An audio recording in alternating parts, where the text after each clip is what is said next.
যখন আমি ক্লাস 9-এ, তখন আমাকে দেখতে আসেন যিনি আমার প্রাইভেট মাস্টার ছিল, ওই স্কুলে হেডমাস্টার, তার আপন ছোট ভাই বিয়ের প্রস্তাব দিলেন।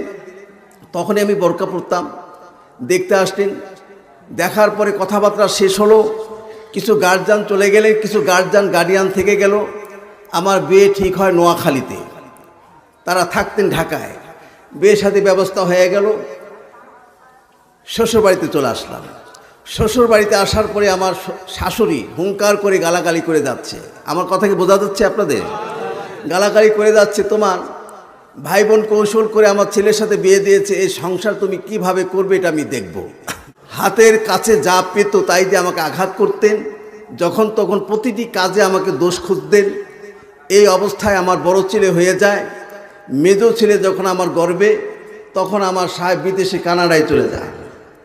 বিদেশে যাবার পরে দীর্ঘ বেশ কয়েকটি বছর আমার সাথে আর কোনো যোগাযোগ রইল না। দীর্ঘ কয়েক বছর পরে বাংলাদেশে আমার সাহেব এসেছেন। সাহেবের নাম হলো ছেলেম চৌধুরী।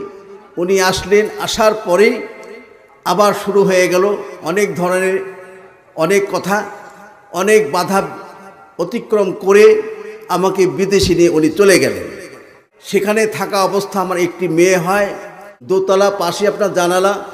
সে পাত্রে আটা রেখে আমি হাত দিয়ে আটা নেওয়ার জন্য প্রস্তুত নিচ্ছি।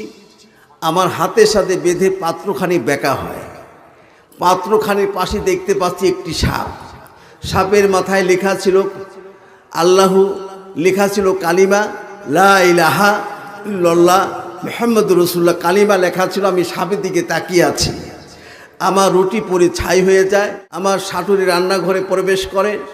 রান্নাঘরে যে বললেন, আমার সাহেবকে, সেলিম শোনো, আমি যে কোনো কাজের কথা বলি, আমার কথায় সে কাজকর্ম করে না।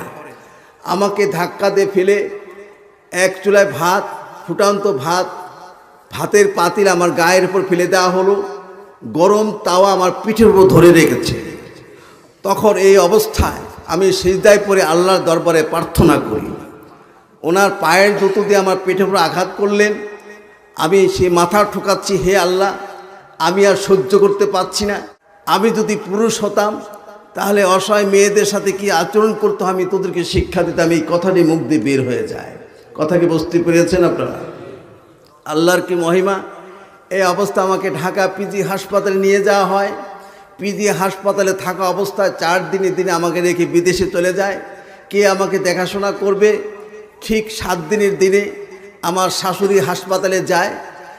আমাকে সে ইঞ্জেকশনের সিরিজ দিয়ে বিষ ঢোকানোর জন্য চেষ্টা করছে।